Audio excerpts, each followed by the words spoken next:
আপনাদের সম্মুখে পবিত্র কালামুল্লাহ শরীফের সূরা বাকারার এক আয়াতের শেষের অংশ তেলাওয়াত করেছি।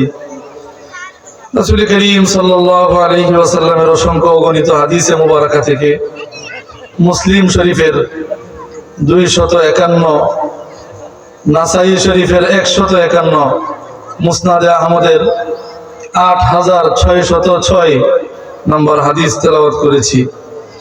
এই আয়াত হাদিসকে সামনে নিয়ে সংক্ষিপ্ত কিছু আমলি কথা বলার চেষ্টা করব। আয়াতে আল্লাহ বলেন, ইন্নাল্লাহা ইউহিব্বুত তাওয়াবিন ওয়া ইউহিব্বুল মুতাতাহহিরিন।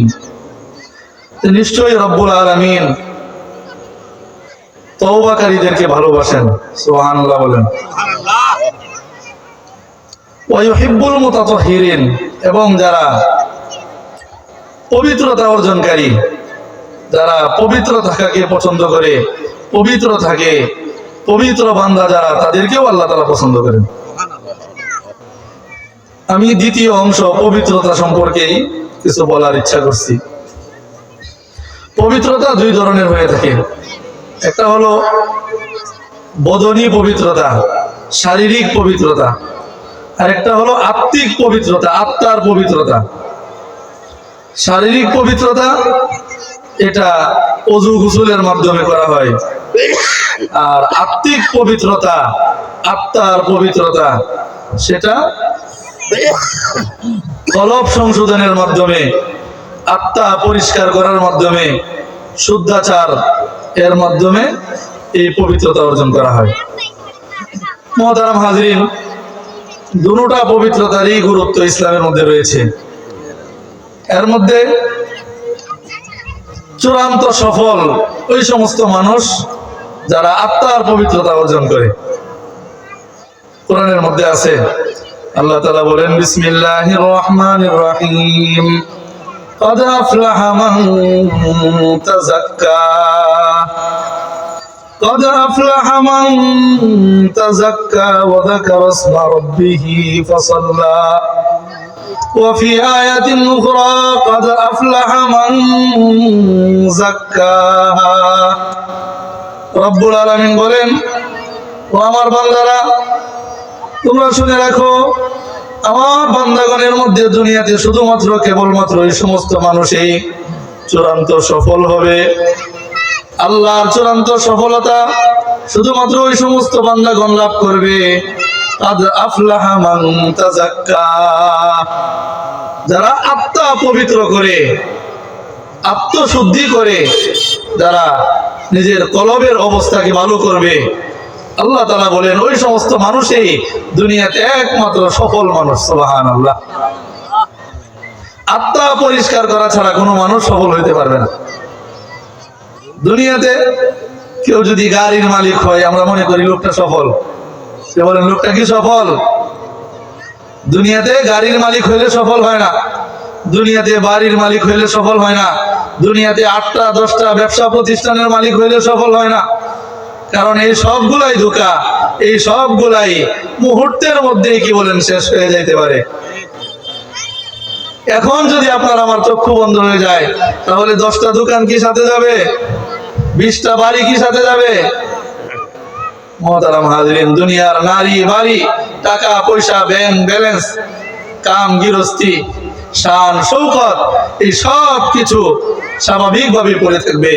কবি বলছেন, কেইসে তাজদারা বাদশাহ চল বসে, কেইসে তাজদারা বাদশাহ চল বসে, ও খাজিনা বালা খানা শান শৌকত क्या हुई, कैसे खूबसूरत रानिया शाहजादिया, तन बदन सब गल गई है, शक्ल सूरत क्या हुई। বলে যে এই পৃথিবীতে কত রাজা বাদশা, কত ক্ষমতাধর মানুষ ছিল, যাদের ক্ষমতার ভয়ে জমিন থরথর করে কাঁপতো, যাদের দাপটে মানুষ তাদের বাড়ির সামনে দিয়া জুতা পা দিয়া যাইতো না। বলে যাদের দাপটের কারণে দুর্বল নিরুহায় মানুষগুলা কথা বলতে পারতো না। বলে যাদের জুলুমের কারণে চোখের সামনে অন্যায় দেখেও প্রতিবাদ করতে পারত না। বলে এমন কত রাজা বাদশা অন্ধকার কবরে ঘুমায়। বলে ওই সমস্ত রাজা বাদশাদের শান শৌকত কোথায় গেল, তাদের বাদশাহী কোথায় গেল, তাদের শান শৌকতের অবস্থা কোথায় গেল? কবি বলেন কেসে কেসে খুবসুরত রানিয়া শাহজাদিয়া। বলে কত উদ্ভিন্ন যৌবনা, কত তরুণী, কত নারী রূপের বড়াই করে, সৌন্দর্যের বড়াই করে এই পৃথিবীতে আল্লাহর ফরজ বিধান পর্দা লঙ্ঘন করে দুনিয়াতে জমিনে ঘুরে ফিরে বেড়াইতো। বলে যে যখন মৃত্যু নামক অতিথি যখন তার বাড়িতে চলে আসে, 3 টুকরা অথবা 5 টুকরা সাদা কাপড়ের আসামি বানায়া কবরের মধ্যে 3.5 হাত অন্ধকার মাটির ঘরে যখন রেখে আসা হয়, বলে যে কোথায় গেল তার রূপ, কোথায় গেল তার গুণ, কোথায় গেল সৌন্দর্য? বলে সবকিছুই মুহূর্তের মধ্যে বিলীন হয়ে গেল। বলে যে রূপের সৌন্দর্য নিয়ে বড়াই করত, যে রূপ নিয়ে বড়াই করত, বলে এই চেহারা, এই রূপ সৌন্দর্য, এইগুলা তন বদন সব গল গাই হে শেখল সুরত ক্যা হুই। এই উদ্ভিন্ন যৌবনা, এই শরীরের সৌন্দর্য, এই চেহারার কাটিং, বলে যে এই সমস্ত যত শরীরের যত্ন করেছে এই সবগুলা পোকা মাকড়ের খাবারে পরিণত হয়েছে। বলে এই জন্যই দুনিয়ার শান শৌকত, দুনিয়ার কোনো কিছু দিয়া সফলতা অর্জন করা যায় না। এজন্যই আল্লাহ বলেন কাদ আফলাহা মান যাক্কাহা। কেবলমাত্র শুধুমাত্র সফল ওই সমস্ত ব্যক্তিগণ, ওই সমস্ত বান্দাগণ যারা আত্মা পবিত্র করে, আত্মার পবিত্রতা অর্জন করে, মহান রবের সাথে যারা সম্পর্ক করে। সুবহানাল্লাহ। এজন্য আল্লাহর সাথে সম্পর্ক করা ছাড়া কেউ চূড়ান্ত সফল হইতে পারে না। এটা হলো আত্মার পবিত্রতার কথা। আর শারীরিক পবিত্রতার কথা, শারীরিক পবিত্রতা, শারীরিক পবিত্রতা যারা অর্জন করে তাদেরকে আল্লাহ তাআলা ভালোবাসেন। আল্লাহর ভালোবাসা পাওয়া, আল্লাহর মহব্বতের পাত্র হইতে কার কার মন চাই? একটু হাত ওঠান। আল্লাহর ভালোবাসা পাইতে মন চায় না? আলহামদুলিল্লাহ। কেউ যদি দুনিয়াতে এমপি সাহেবের ভালোবাসা পায়, এমপির মহব্বতের মানুষ হয়, কি বলেন, তাহলে তার খুশিটা কেমন থাকে? হ্যাঁ, খুশির কোনো সীমাই থাকে না। তার বুকটা খুশিতে কয়েক আঙ্গুল টান হয়ে যায়, ঠিক না? আর মহব্বতটা যদি এমপি সাহেবের সাথে হয়, মন্ত্রী সাহেবের সাথে হয়, অথবা প্রধানমন্ত্রীর সাথে হয়, তাহলে কেমন? কি বলেন? দুনিয়ার এমপি মন্ত্রীদের, দুনিয়ার ক্ষমতাদারদের মহব্বতের দাম আছে, আর আল্লাহ তাআলার মহব্বতের কি বলেন কোনো দাম নাই? অবশ্যই দাম আছে। মুহতারাম হাজিরিন, কেউ যদি আল্লাহর মহব্বতের পাত্র হয়ে যায় তাহলে তো এই আসমান জমিন সবকিছু তার হয়ে যায়। সুবহানাল্লাহ। जो तू मेरा तू सब मेरा फलक मेरा जमी मेरी अगर एक तू नहीं मेरा तो कोई शय नहीं मेरी। কবি বলেন जो तू मेरा तू सब मेरा। কেউ যদি আল্লাহর হয়ে যায়, আল্লাহর ভালোবাসার পাত্র যদি কেউ হয়ে যায়, তাহলে তু সব মেরা, তার সব কিছু হয়ে যায়। আসমানও তার, জমিনও তার। আর এক আল্লাহকে যদি কেউ হারায় ফেলে, এক আল্লাহর ফয়সালা যদি কারো পক্ষে না হয়, তো কুই শায় নেহি মেরি, তাহলে তার কিছুই নাই, সর্বহারা হইয়া সে দুনিয়া থেকে বিদায় নেবে। মুহতারাম হাজিরিন, এজন্য আত্মার পবিত্রতা যেমন ভাবে দরকার আছে, শারীরিক পবিত্রতাও কি বলেন দরকার আছে কিনা? আর যারা শারীরিক পবিত্রতা অর্জন করে আল্লাহ তাআলা তাদেরকে ভালোবাসে। এজন্য আল্লাহর ভালোবাসা যদি আমরা পাইতে চাই তাহলে শারীরিক পবিত্রতা কি বলেন লাগবে। শারীরিক পবিত্রতাও 2 প্রকার। একটা ছোট পবিত্রতা যেটা ওযুর মাধ্যমে হয়, আর একটা বড় পবিত্রতা যেটা গোসলের মাধ্যমে হয়। আমি যে হাদিস পড়েছি মিশকাত শরীফের 251 নম্বর হাদিস, নাসাই শরীফের 151 নম্বর হাদিস, নবীজি বলেন, বর্ণনাকারী আবু হুরায়রা রাদিয়াল্লাহু তাআলা আনহু, হযরত আবু হুরায়রা বলেন, قال النبي صلى الله عليه وسلم ألا أدلكم على ما يمحو الله به الخطايا। আল্লাহ রাসূল বলেন, ও আমার আদরের সাহাবারা, আলা আদুল্লুকুম আলা আমাহা এগুলা হুরুফে তামবিহ, সতর্কীকরণ অব্যয়। আল্লাহর রাসূল কেমন যেন তামাম উম্মতকে সতর্ক করে বলতেছেন, ও আমার আদরের উম্মতেরা, তোমরা সতর্ক হয়ে শোনো, তোমরা কান লাগায়া শোনো, তোমরা মনোযোগ সহকারে শোনো। আলা আদুল্লুকুম, আমি কি তোমাদেরকে একটা আমলের কথা বলে দিব? আমি কি তোমাদেরকে কিছু আমলের কথা বলে দেব? মা ইয়ামহুল্লাহু বিল খাতায়া, যে আমল করার মাধ্যমে এক নম্বর আল্লাহ তাআলা তোমাদের গুনাহ মাফ করে দিবেন। ওয়া ইয়ামহুল্লাহু বিল খাতায়া, এক নম্বর আল্লাহ তাআলা তোমাদের গুনাহ মিটিয়ে দিবেন। দুই নম্বর ওয়া ইয়ারফাউ বিহিদ দারাজাত, আল্লাহ তাআলা তোমাদের মর্যাদা বাড়ায় দিবেন। মর্যাদা বাড়ানো, নবীজি বলেন কিছু আমল এমন আছে যে আমলগুলা যদি তোমরা করো তাহলে এক নম্বর আল্লাহ তাআলা তোমাদের গুনাহ মাফ করে দিবেন। দুই নম্বর আল্লাহর দরবারে তোমাদের মর্যাদা বাড়ায় দিবেন।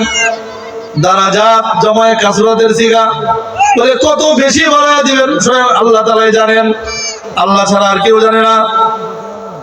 নবীজি যখন সাহাবাদেরকে প্রশ্ন করলেন, সাহাবায়ে কেরাম সকলেই সমস্বরে সমকণ্ঠে একসাথে আওয়াজ দিয়ে বললেন, ইয়া রাসূলুল্লাহ, ইয়া হাবিবাল্লাহ, বালা অবশ্যই বলে দেন ইয়া রাসূলুল্লাহ, কোন আমলের দ্বারা গুনাহ মাফ হয়, কোন আমলের দ্বারা বান্দার মর্যাদা আল্লাহর দরবারে বাড়তে থাকে?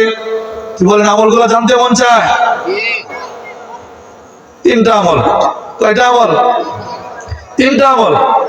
এই তিন আমল যদি কেউ করে তাহলে পুরস্কার দুইটা। এক নম্বর, আল্লাহ তাআলা তার জিন্দেগীর সমস্ত গুনাহ মাফ করে দিবেন, গুনাহ মিটায় দিবেন। দুই নম্বর, আল্লাহর দরবারে বান্দার মর্যাদা বাড়ায় দিবেন। আল্লাহর দরবারে মর্যাদা বাড়ুক, এটা আমরা চাই কি না? এই ঠান্ডার মধ্যে কেন বসে আছি, কি বলেন? আল্লাহর দরবার থেকে কিছু পাওয়ার আশায় না? নবীজি বলেন তিন আমলের দ্বারা বান্দার গুনাহ মাফ হবে, বান্দার মর্যাদা আল্লাহর দরবারে বৃদ্ধি পাবে। এক নম্বর, ইসবাগুল ওযুই আলাল মাকারি। আল্লাহর রাসূল সরকারে দু জাহান মুহাম্মদ আরবি সাল্লাল্লাহু আলাইহি ওয়াসাল্লাম বলেন, আমার আদরের উম্মতেরা, যে এই তিন আমলের মাধ্যমে তোমাদের মর্যাদা আল্লাহর দরবারে বাড়বে, তোমাদের গুনাহ মিটে যাবে। এর মধ্যে এক নম্বর আমল হলো ইসবাগুল ওযুই আলাল মাকারি। যে সমস্ত বান্দাগণ দুনিয়াতে কষ্টের সময় ভালোভাবে ওযু করে, কষ্টের সময় ভালোভাবে ওযু করা, শীতের দিন ঠান্ডা পানি, শেষ রাত্রে ঠান্ডার সময় ওযু করা, কি বলেন, আরাম লাগে না কষ্ট লাগে? কষ্ট লাগে। নবীজি বলেন ইসবাগুল ওযুই আলাল মাকারি, কষ্টের সময় ভালোভাবে ওযু করা। বলে শীতের দিন ঠান্ডার কষ্ট, পানির কষ্ট, বলে ওই কষ্টের সময়ও ভালোভাবে ওযু করা। ওযুর প্রত্যেকটা অঙ্গকে ঘষে ঘষে মেজে মেজে ভালোভাবে ওযু করা, সতর্কতার সাথে ওযু করা। মুহতারাম হাজরিন, শীতের দিন ওযু করার সময়, শীতের দিন মানুষের শরীরের চামড়া সাধারণত খসখসা হয়ে থাকে। এই শীতের চামড়ার উপর পানি ঢেলে দিলে চামড়ার উপর দিয়ে পানি প্রবাহিত হয়ে যায়, শরীর ভিজে না। আর ওযুর মাসালা হলো, যে সমস্ত অঙ্গগুলো ওযুর মধ্যে ধোয়া ফরজ, এই সমস্ত অঙ্গের এক চুল পরিমাণ জায়গাও যদি বাকি থাকে, যেখানে ওযুর পানি পৌঁছে নাই, তাহলে ওযু হবে না। কি বলেন, ওযু হবে? ওযু হবে না। এজন্য ভালোভাবে ওযু করা, কষ্টের সময়েও ভালোভাবে ওযু করা। এর অর্থ হলো ঠান্ডা পানি, আবহাওয়া ঠান্ডা, এর পরেও ভালোভাবে ওযু করা, কষ্ট সহ্য করেও ভালোভাবে ওযু করা। কারণ ওযু হলো বান্দার নামাজের চাবি, আর নামাজ হলো জান্নাতে যাওয়ার চাবি। সুবহানাল্লাহ। ওযু ছাড়া নামাজের তালা খুলবে না, আর নামাজ ছাড়া জান্নাতের তালা খুলবে না। তিন আমলের দ্বারা আল্লাহর দরবারে মর্যাদা বৃদ্ধি পাবে এবং গুনাহ মাফ হবে। এক নম্বর, কষ্টের সময়েও ভালোভাবে ওযু করা। দুই নম্বর, ওয়া কাসরাতুল খুতা ইলাল মাসাজিদ, মসজিদের দিকে বেশি কদম হওয়া, মসজিদের দিকে বেশি বেশি যাওয়া, মসজিদের দিকে বেশি বেশি যাওয়া দুই নম্বর আমল। আর মসজিদের দিকে বেশি বেশি যাওয়া কেমনে হবে? এক শুক্রবারে জুমার নামাজ পড়ে বাইরে হইলাম, আর এক শুক্রবারে জুমার নামাজে যাব, তাহলে মসজিদের দিকে বেশি বেশি যাওয়া হবে। কি বলেন? হ্যাঁ, নাকি দৈনিক 5 ওয়াক্ত? দৈনিক 5 ওয়াক্ত। এজন্যই দুই নম্বর আমল হলো মসজিদের দিকে বেশি বেশি যাওয়া, এর দ্বারা 5 ওয়াক্ত নামাজের দিকে ইঙ্গিত করা হয়েছে। তিন নম্বর, ওয়া ইনতিযারুস সালাতি বাদাস সালাহ, এক নামাজ শেষ হওয়ার পরে আরেক নামাজের জন্য অপেক্ষা করতে থাকা। আমি ফজর পড়লাম, আবার জোহরের সময় কখন হবে, জোহরের নামাজ পড়তে যাব, এর টান আকর্ষণ দিলের মধ্যে থাকা। জোহর পড়লাম, আসরের জন্য দিলের মধ্যে আকর্ষণ থাকা, আসর পড়লাম মাগরিবের জন্য আকর্ষণ থাকা, মাগরিব পড়লাম এশার জন্য আকর্ষণ থাকা, এশার নামাজ পড়ে ঘুমায় গেলাম, আবার ফজরের নামাজ কোন সময় উঠে গিয়ে পড়বো, এটার আকর্ষণ দিলের মধ্যে থাকা। কয় আমল? 3 আমল। কি বলেন, কিছু শিখছেন ওয়াজ থেকে? 3 আমলের দ্বারা গুনাহ মাফ হবে, মর্যাদা বৃদ্ধি পাবে। 1 নম্বর আমল কি? কষ্টের সময় ভালোভাবে ওযু করা। একটু বলেন 1 নম্বর আমল কি? 2 নম্বর মসজিদের দিকে বেশি বেশি যাওয়া। বলেন। 3 নম্বর এক নামাজের পর আরেক নামাজের জন্য অপেক্ষা করা। তাহলে কয় আমল হইল? 3 আমল। 1 নম্বর, আপনারা ওয়াজ মুখস্থ করতে চান না, ওয়াজ শিখতে চান না, শুধু শুনলে ভালো লাগে। এই রোগ এখন শ্রোতাদের মধ্যে, এজন্যই ওয়াজে হেদায়েত হয় না। কিছু শিখবো, কিছু দিলের মধ্যে ধারণ করবো, এই আগ্রহ নাই। এই 3 আমলের দ্বারা 2টা পুরস্কার। 1 নম্বর গুনাহ মাফ হবে, 2 নম্বর আল্লাহর দরবারে মর্যাদা বৃদ্ধি পাবে। আর পবিত্রতা 2 প্রকার, একটা হলো আত্মার পবিত্রতা, আর একটা শরীরের পবিত্রতা। শরীরের পবিত্রতা আবার 2 প্রকার, একটা ছোট পবিত্রতা যেটা ওযুর মাধ্যমে হয়, আর একটা বড় পবিত্রতা যেটা গোসলের মাধ্যমে হয়। আল্লাহ তাআলা এই সংক্ষিপ্ত কথা থেকে বলনেওয়ালা শুননেওয়ালা আমাদের সকলকে বোঝার আমল করার তৌফিক দান করুন। আমিন। ওয়া মা আলাইনা ইল্লাল বালাগ।